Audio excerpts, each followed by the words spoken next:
Potato रोस्टी ये एक swish dish है जिसे बनने में सिर्फ 15 मिनट का टाइम लगता है। और तो और मैं इसे आयरन के तवे में बना रही हूँ, सिर्फ 1 या 2 टेबलस्पून ऑयल के साथ, तो फिर ये हेल्दी भी है। एवरीवन, माय नेम इज ऊर्जा।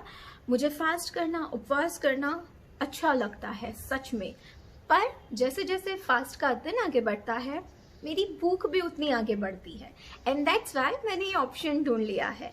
सो फिलहाल मैं अभी अपनी ये गर्मा गर्म लेमन ग्रास कॉफ़ी पीती हूँ और आप ये वीडियो देखिए। But yes, please subscribe my channel, क्योंकि ऐसे और हेल्दी एंड अच्छे वीडियो मिलेंगे।